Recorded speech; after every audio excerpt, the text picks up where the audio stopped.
In this video, we're going to discuss the idea of electromagnetic waves which are scattering at an oblique angle. So in previous lectures, we looked at a wave that was basically incident normal to the interface, and now we're going to do the general case of scattering at some angle, which I've defined as theta I. So that's the angle of the incident wave. So also in the previous lecture, we went through the three laws of geometric optics, which you're probably most familiar with, and that is the angle of incidence is equal to the angle of reflection. And Snell's law, the index of refraction of medium 1 times the sine of the angle of incidence is equal to the index of refraction 2, medium 2, of the sine of the transmitted angle. So now what we want to do is actually look at the amplitudes of the waves and see how they change with scattering and transmission. So we're going to start with our normal boundary conditions.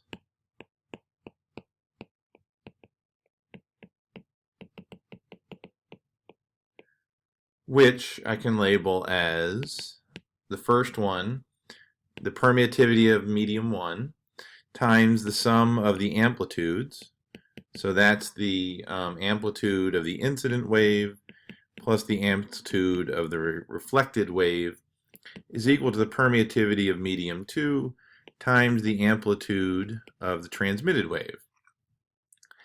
I can also consider the magnetic fields, where the amplitude of the incident magnetic field plus the amplitude of the reflected magnetic field is equal to the magnetic field of the transmitted wave. Now, in both these cases, since we're at an oblique angle, what we're actually looking at is what goes on at the interface, and so these actually are the z components of the waves. So I'm going to try and label them with the subscript z. So it turns out there are actually other conditions for now the xy directions, and those are the sum of the amplitudes of incident and reflected in either the x or the y direction is equal to the amplitude of the electric field of the transmitted wave in the x or y direction. For the magnetic field, what we have is 1 over mu 1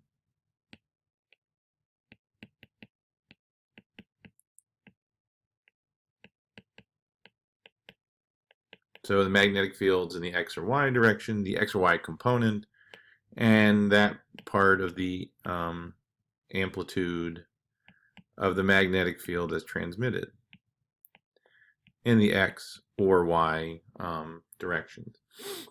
It turns out, we also know that since this is a monochromatic, we also know that this is a doubly transverse wave, so the amplitude of the magnetic field is 1 over the speed times the direction of propagation crossed into the amplitude of the electric field. Okay, so it may look like 5 equations, but it's actually 7 because you have 1 and 2, the components in the z direction, and then you have 2 components each for 3 and 4. So that's 4 more equations, and then you've got the final equation.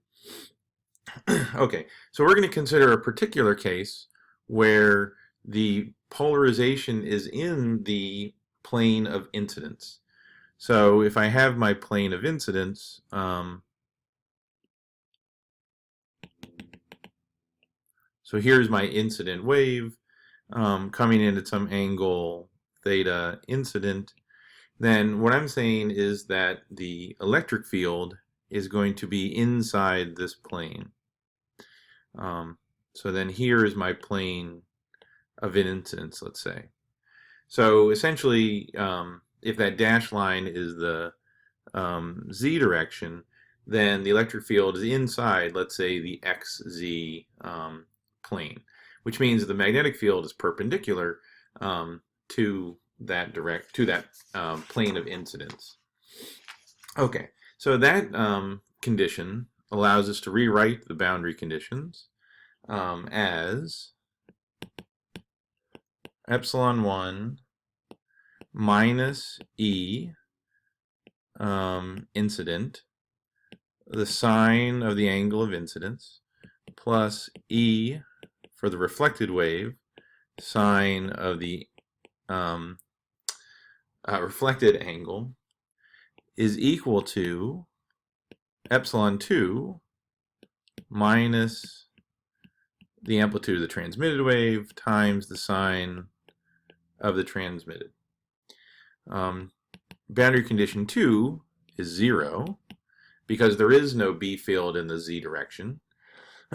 Boundary condition 3 can be written now as, well, this would be in the x direction. There is no y direction for the electric field. So the electric field times the cosine of the angle. Don't forget the reflected wave.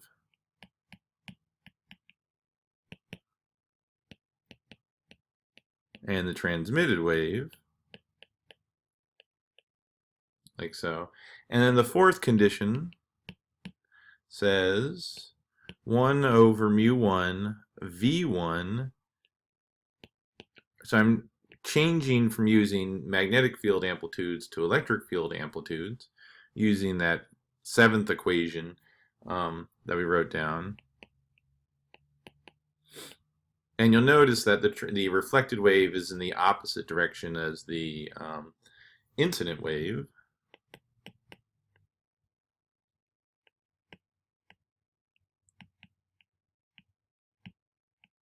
Okay. And also you notice that I'm using a V1, so the speed in medium 1, and V2, the speed in medium 2. Okay, now our boundary conditions are written for this particular case where the electric field is in the plane of incidence.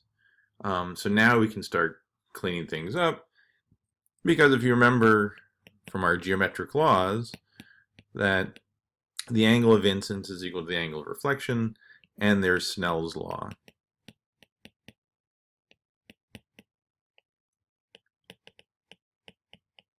Like so.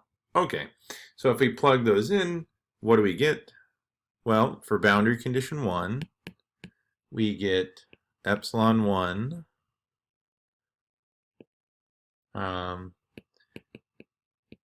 reflected amplitude minus the incident amplitude times the sine of theta 1 is equal to epsilon 2 minus the amplitude of the transmitted wave times n1 over n2 sine theta I.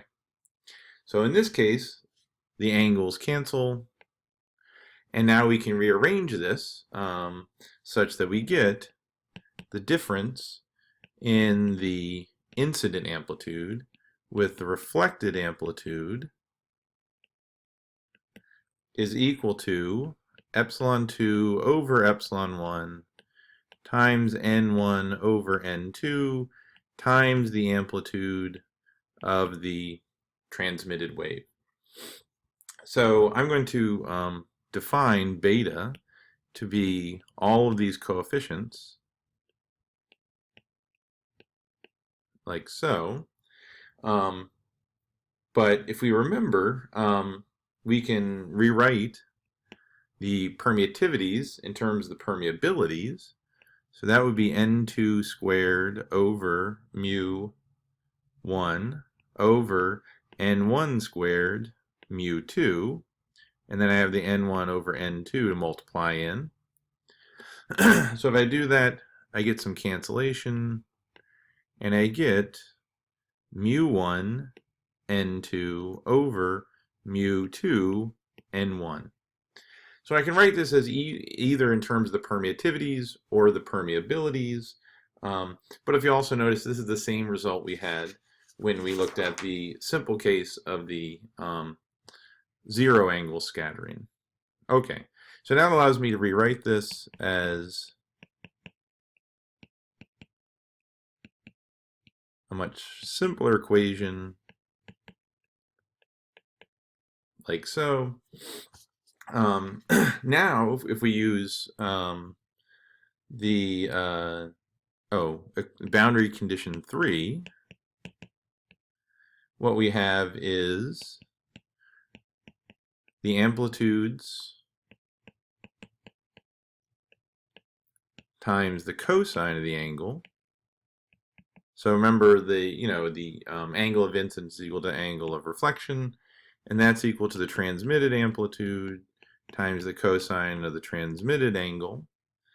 And I can now define alpha as cosine of the transmitted angle divided by the cosine of the incident angle, and I get my second equation, which is the sum of the amplitudes in medium 1 is equal to the amplitude in medium 2 times alpha, this ratio of cosines. So now these are my two equations that I can work with right here. And now with just some simple algebra, I could essentially basically add these two together, and I get 2 times the incident amplitude is equal to alpha plus beta times the transmitted amplitude. So the transmitted amplitude is equal to 2 divided by alpha plus beta times the incident amplitude.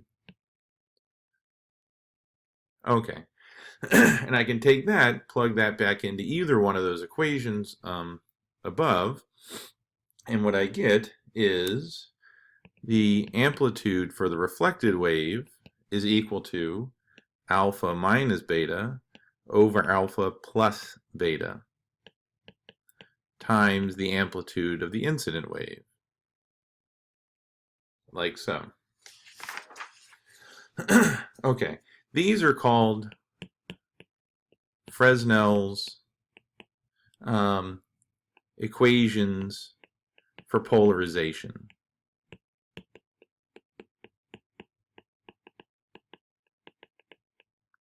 Which basically generalizes what we did before. Now, this is for the particular case that we worked out where the electric field is in the plane of incidence. We could actually try the other way where the magnetic field is in the plane of incidence and the polarization or the electric field is actually perpendicular. And what you should find is you should get the exact same results. Either way you orient the waves amplitudes, you're going to get the same exact results. Now the transmitted wave is always in phase with the incident wave. The reflected wave can either be in phase, so reflected in phase if alpha is greater than beta, or out of phase if alpha is less than beta. So we can flip the electric field either if it's in phase or out of phase with it. Not only that, but the strength of the amplitude depends on the angle of incidence. So alpha is cosine theta t over cosine I, which we can rewrite as 1 minus n1 over n2 sine theta I squared square root using some trig identities. And what you should find is that if the angle of incidence is equal to 0, then sine is 0, cosine is 1, alpha is equal to 1, and we recover the exact same equations that we worked out for the angle of 0, the special case.